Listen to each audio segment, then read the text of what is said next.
Good morning, Radiant, class 12. Student, in the last video, we have discussed about the types of share capital, okay, and meaning and types of share capital. In the share capital, there are various categories: authorized capital, and after issue capital, subscribe capital, reserve capital, called up capital, means various capital आपने वहाँ पे देखा था। सबके अलग अलग meaning है बेटा।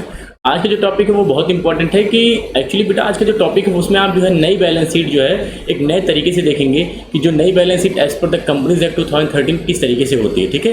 और जो आपने लास्ट टाइम में शेयर कैपिटल पढ़ा है उसमें से कौन सा कैपिटल बैलेंस शीट की किस साइड जो है शो किया जाएगा और वो अमाउंट आएगा कहाँ से, ठीक है। वो amount should be put in the that balance sheet. तो देखेंगे बेटा ध्यान से, ओके बेटा। तो you can see presentation of the share capital in the companies balance sheet. Company के बैलेंस शीट में आप शेयर कैपिटल को कैसे प्रेजेंट करेंगे।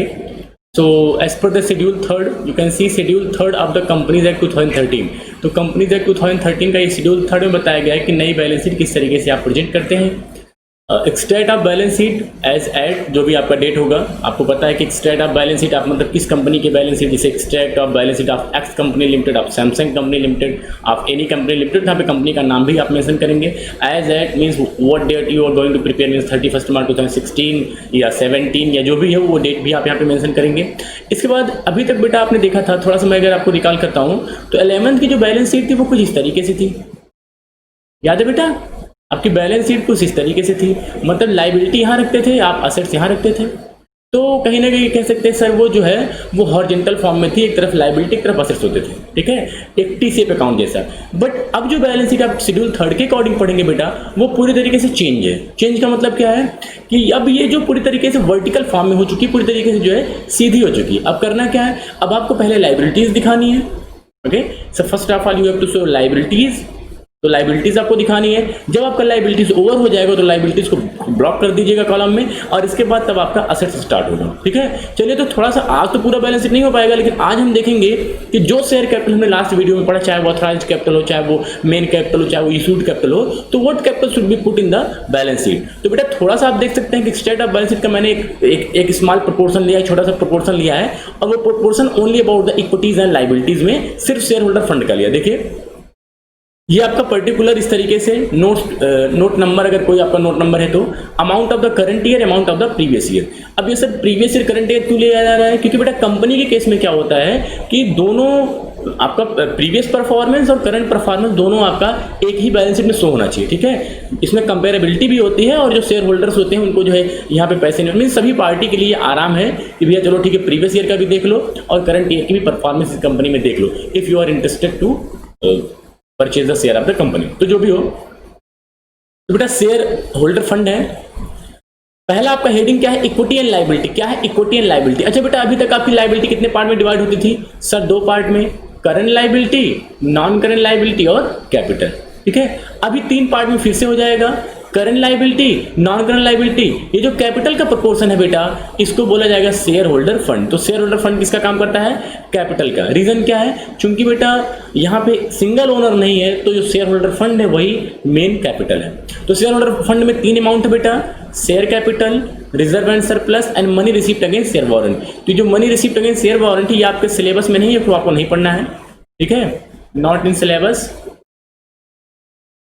ये आपको सिर्फ 2 पढ़ना है यहाँ पे। ऐसे 3 हेडिंग लगेगी, पहले आपको शेयर होल्डर फंड का लगेगा, तो शेयर होल्डर फंड के बाद फिर आपका लगेगा यहाँ पे नीचे करंट लाइबिलिटी, फिर इसके नीचे लगेगा नॉन करंट लाइबिलिटी। तो ये आप आगे सीखेंगे। आज हम क्या पढ़ने जा रहे हैं कि जो सर शेयर होल्डर फंड होगा उस शेयर होल्डर फंड में जो शेयर कैपिटल का हेड होगा उसके सामने यहाँ जो अमाउंट रखा जाएगा वो अमाउंट कहाँ से आएगा, ठीक है, ये अमाउंट कहाँ से आएगा। रिजर्व एंड सरप्लस की बात हम करेंगे आगे चल करके आगे की वीडियोस में, लेकिन आज जो मेन मुद्दा है वो शेयर कैपिटल का अमाउंट कहाँ से आएगा, ठीक है। तो बेटा शेयर होल्डर फंड पहला आपका हेडिंग क्या है, equity and liability. Equity and liability का पूरा प्रोपोर्शन का नाम बन गया इक्विटी एंड लाइबिलिटी, मीन्स जो ये आप रखते थे ये लाइबिलिटी, अब इसका नाम हो गया इक्विटी एंड लाइबिलिटी। इसमें सबसे पहले किसका रखा जाता है, शेयर होल्डर फंड, ठीक है। व्हाट अबाउट शेयर्स, तो शेयर होल्डर फंड के बारे में रखेंगे। शेयर होल्डर फंड में सबसे पहले आपको क्या दिखाना है, शेयर कैपिटल। अब ये शेयर कैपिटल वहीं से है बेटा जो आपने लास्ट वीडियो में पढ़ा है, कि अथराइज्ड कैपिटल जो भी है। तो सर कौन सा अमाउंट रखें, वहाँ तो हमने कई कैटेगरी पढ़ा था, हमने अथराइज्ड पढ़ा था, हमने इशूड पढ़ा था, हमने सब्सक्राइब पढ़ा था, बहुत सारे कैपिटल पढ़े थे। तो शेयर कैपिटल में कौन सा अमाउंट रखा जाएगा, ठीक है। तो बेटा शेयर कैपिटल में जो अमाउंट रखा जाएगा वो वही अमाउंट रखा जाएगा, यहाँ पे वही अमाउंट रखा जाएगा जो नोट्स टू अकाउंट, इसमें नोट्स टू अकाउंट में शो करेगा। अब सर ये नया क्या है, नोट्स टू अकाउंट क्या है, चलिए बेटा देखते हैं और इसी के बारे में डिस्कस करना है, क्योंकि नोट्स टू अकाउंट के सामने यहाँ पे जो अमाउंट बाहर जाएगा वही सीधे आपके शेयर कैपिटल में आएगा। तो आप उसी को पढ़ना, यहाँ पे सिर्फ फॉर्मेलिटी करनी है। चलिए बेटा देखिए, नोट्स टू अकाउंट का ये फॉर्मेट है, ध्यान से देखिएगा, ये नोट्स टू अकाउंट का फॉर्मेट है। नोट्स टू अकाउंट का मतलब है कि जो आपने अकाउंट वहां पे रखा हुआ, चाहे वो शेयर कैपिटल हो चाहे वो रिजर्व सरप्लस हो, उसके बारे में ब्रीफ डिटेल आपको बनानी होती है अलग से। तो कंपनी जो है नोट्स टू अकाउंट का अलग से जो है एक फॉर्मेट बना के रखती है, और वो फॉर्मेट आपके सामने है, आप देख भी सकते हैं बेटा। नोट्स टू अकाउंट में ये रुपये का कॉलम है दोनों, ठीक है, ये प्रीवियस ईयर का हो सकता है, करंट ईयर, कोई दिक्कत की बात नहीं है। अभी हम बात कर रहे हैं कि शेयर कैपिटल में इस तरीके से आप हेडिंग लगाएंगे। आपको रखना क्या है, देखो बेटा, हमें सर चाहिए शेयर कैपिटल, क्या चाहिए, शेयर कैपिटल, और शेयर कैपिटल का यहाँ देखो हेडिंग लगा है, ठीक है। अब शेयर कैपिटल के हेडिंग में कई शेयर कैपिटल हो सकते हैं, देयर में बी ऑथराइज्ड, देयर में बी इशूड, देयर में B subscribe but not fully paid, तो कई कैपिटल हो सकते हैं। अब देखिए करना क्या आपको, अथराइज्ड कैपिटल में वो मेन कैपिटल जो क्वेश्चन में गिवन है for the registration of the company, main capital या अथराइज्ड कैपिटल, ठीक है, तो यहाँ पे वो रखेंगे आप। इशूड कैपिटल में जितना कंपनी ने इशू किया है, सपोज दैट कि मैं कर लेता हूं कि ये जो नोट्स टू अकाउंट है वो है सैमसंग कंपनी का, सैमसंग कंपनी लिमिटेड, ये इनका नोट्स टू अकाउंट है, बिल्कुल सही। अब हम बात करते हैं कि Samsung company limited are registered for 10,000 share, 10,000 share at the rate 100 each. Registered मैंने बोला है तो तुरंत दिमाग में गया होगा कि सर रजिस्टर्ड का मतलब होता है मैक्सिमम कैपिटल और अथराइज्ड कैपिटल, ठीक है, which are mention in the MOA, memorandum of association.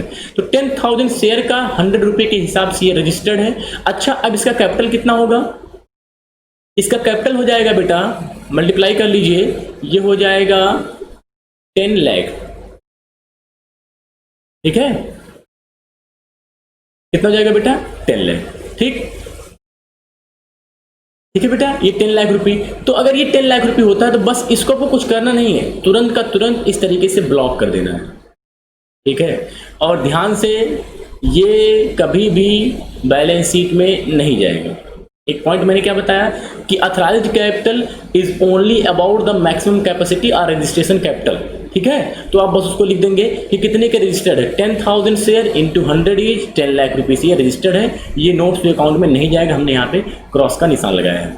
Issued capital, अब 10,000 शेयर में से सपोज दैट उसने जो है 2,000 शेयर इशू कर दिया, कितना बेटा, 2,000 शेयर इशू किया, क्योंकि अगर पूरा 10,000 इशू कर देगा, पता नहीं पब्लिक खरीदे ना खरीदे। सेबी ने तो ये भी रूल लगा रखा है कि 90% मिनिमम होना चाहिए, तो आप डरते डरते 2,000 शेयर जो है इशू किए और मांगा कि भैया 100 रुपए के हिसाब से एक है। तो इशूड कैपिटल कितना हो गया बेटा, 2 लाख रुपए, कितना हो गया, 2 लाख रुपए। और इसको भी आप ऐसे ब्लॉक कर देंगे, ये भी आपके नोट्स टू अकाउंट में, सॉरी बैलेंस शीट में नहीं जाएगा। तो ना तो आपका अथराइज्ड कैपिटल जाएगा और ना ही आपका इशूड कैपिटल बैलेंस शीट में जाएगा। जो जाएगा वो होता है subscribe capital, means what amount of capital is given by the share holder, because in the balance sheet there is a head of share capital. तो शेयर कैपिटल तो वही होगा ना, लाइबिलिटी तो हमारी वही होगी ना जितना से हमने शेयर होल्डर को बेचा है। हमने सिर्फ पेपर पे अथराइज्ड या पेपर पे 2 लाख इशू कर देने से ऐसा थोड़ी कि हमारी लाइबिलिटी 2 लाख रुपए की हो गई। When the share holder are paid the amount then it will be liability for us. So share capital will be put in place of share capital। तो सब्सक्राइब कैपिटल के बारे में बात करते हैं। सब्सक्राइब कैपिटल में if total share are subscribed, अच्छी बताओ, अगर पूरा का पूरा शेयर सब्सक्राइब हो गया तो आप क्या लिखेंगे, सर सब्सक्राइब, ठीक है, देखिए 2,000 share at the rate 100 subscribe and fully paid. क्या नाम है बेटा इसका, subscribe and fully paid. Subscribe भी किया और फुल्ली पेड भी किया। तो हम ये मान के चलते हैं पहले केस में कि हमारा जो 2,000 शेयर था वो पूरी तरीके से सब्सक्राइब हो गया, तो हम यहाँ पे रख देंगे 2 लाख रुपए। अच्छा बेटा, अगर आपका, लिसन केयरफुली, अगर आपका पूरा शेयर बिक गया और पूरा नॉमिनल वैल्यू आ गया तो जो आपका इशूड कैपिटल होगा वही आपका सब्सक्राइब कैपिटल होगा। तो इस केस में ये सारे बाकी हेड बनाने की जरूरत नहीं है, आप यही सीधे 2 लाख रुपए उठा के रख देंगे कंपनी के बैलेंस शीट में शेयर कैपिटल के प्लेस पे। बात बराबर, ठीक। अब हम बात करते हैं कि सपोज दैट अब बेटा आप जो है थोड़ा सा देख लीजिए कि सपोज दैट बेटा ये तो आपके सही है, चलो ठीक है कि 2000 शेयर बिक गया। अब ऐसा हुआ कि इस 2000 शेयर में सिर्फ जो है 1500 शेयर, एक सेकेंड थोड़ा सा इसको रेस करना पड़ेगा, नहीं तो आप फिर से कंफ्यूजन। ये आपने पहला केस पढ़ा कि भैया ऐसा है कि अगर पूरा पेमेंट होगा तो वो पूरी तरीके से जो है होगा। केस सेकेंड में हम देख लेते हैं कि किस तरीके से अब की बार अमाउंट रखा जाएगा, ठीक है। चलिए, अब सपोज दैट हमने कहा कि भैया एक शेयर होल्डर था मोहन जो 500 शेयर पे 20 रुपए नहीं दिया। एक ऐसा एग्जांपल ले लेते हैं, एक शेयर होल्डर था मोहन जिसके पास 500 शेयर था और उसने 20 रुपए नहीं दिया। तो सब्सक्राइब एंड फुल्ली पेड में कितना बनेगा sir? Subscribe and fully paid में सिर्फ 1500 शेयर बनेगा, जो कि 100 रुपए के हिसाब से पेमेंट करेंगे। तो बिल्कुल करेंगे। तो 1500 का 100 रुपए के हिसाब से कितना हो जाएगा? 1,50,000। कोई डाउट की बात नहीं, जहाँ तक मुझे लगता है। इसके बाद जो सर 500 रुपए है, उस 500 में हमने कितने की डिमांड की? कहा भैया आप भी 100 रुपए दे दीजिए। अब इसको दूसरे हेड में क्यों रख रहे हैं? Because Mohan is not able to pay ₹20 in cash, that's why that is a arrear. वहां एरियर बनेगा और ये subscribe but not fully paid में जाएगा कि भैया सब्सक्राइब तो किया but due to less capacity he is not able to pay. तो 500 इंटू 100 करेंगे आप, तो ये आपका हो जाएगा 50,000, ठीक है।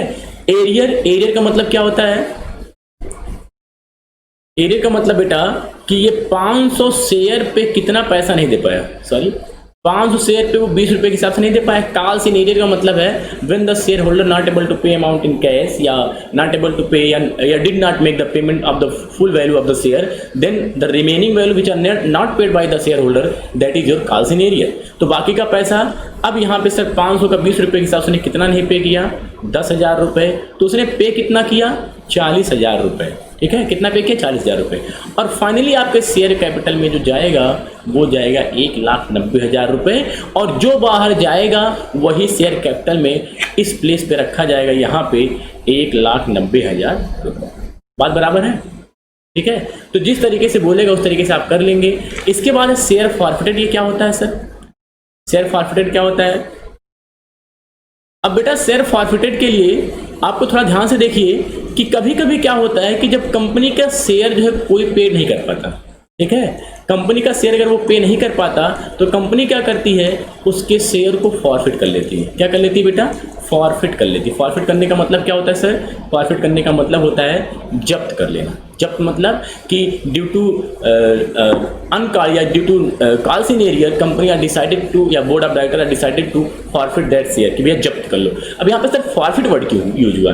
कि जब कंपनी शेयर को जब्त करती है तो जो पैसे आ चुके हैं, सपोज दैट अभी मैंने आपको बताया कि सर वो 100 रुपए में सिर्फ कितना दे पाया? 80 रुपए। तो कितना नहीं दे पाया? 20 रुपए। ये 20 रुपए क्या था सर? ये था कॉल्स इन एरियर, और बराबर। तो ये जो 20 रुपए कॉल्स इन एरियर है ये वो नहीं दे पाया। इसी वजह से कंपनी ने 2-3 बार उसे रिटन में उसको नोटिस दिया कि भैया you have to pay. But if they did not make to payment, तो उसको इन्फॉर्म करने के बाद कंपनी इस शेयर को क्या करेगी? जब्त कर लेगी। अच्छा, शेयर किसका है सर? शेयर है मोहन का। कितना शेयर था उसके पास? 500 रुपए, ठीक है। उसने कितना दिया था आपको? 80 रुपए। कितना आया कुल? 40,000 रुपए इसने दिया था। ये अभी आपने इसके पहले देखा भी। तो जो मोहन ने 40,000 दिया है, उस 40,000 को जब शेयर फॉरफिट कर लिया जाएगा, देखो एक लाइन बोल रहा हूँ, ध्यान सुनिए कि जब कोई शेयर फॉरफिट कर लिया जाता है तो वो subscribe but not fully paid में अलग से नहीं दिखाया जाता, उसको सीधे दिखाएंगे कि कितना फॉरफिट हुआ मोहन वाला। 500 शेयर कितना दे चुका था वो? 80 रुपए। कितना आया? 40,000 जाएगा। तो अभी भी 1,90,000 ही बाहर, 1,90,000 ही बाहर जाएगा, ठीक है। लेकिन आप इस तरीके से नहीं दिखाएंगे। अब इसके पहले क्या दिखाया था? इसके पहले जब फॉरफिट नहीं हुआ था तो सर हमने मांगा 50,000 रुपए और एरियर के तौर पे 10,000 दिखाया था। अभी आप बैक करके भी देख सकते हैं 10,000। तो हमने यहाँ दिखाया 40,000 और जो कि हमारा 190 बाहर गया था, ठीक है। लेकिन अगर वो शेयर फॉरफिट हो गया तो वो ये हेड छोड़ देगा, ये हेड, और कॉल्स इन एरियर जैसा कुछ नहीं रहेगा, बल्कि सीधे सीधे शेयर फॉरफिट में जाकर के ऐड हो जाएगा, ठीक है। तो बेटा ये काफ़ी इंपॉर्टेंट है, ठीक है। आपको समझना होगा जो यहाँ से सब्सक्राइब कैपिटल के बाहर जो अमाउंट यहाँ पे जाएगा वही अमाउंट बैलेंस शीट के अंदर शेयर कैपिटल के प्लेस पे रखा जाएगा। ठीक है, अगर कोई डाउट होगी बेटा तो आप उसको जो है कंफर्म कर लीजिएगा। I think that is enough for today. Thank you. But wait करिए बेटा, आपको नेक्स्ट वीडियो में इसी पे क्वेश्चन करना है और डिफरेंट टाइप के आप क्वेश्चन करके देखेंगे कि how will you put the value of share capital in the notes to account. Okay students, so that is enough for today. Thank you, have a nice day.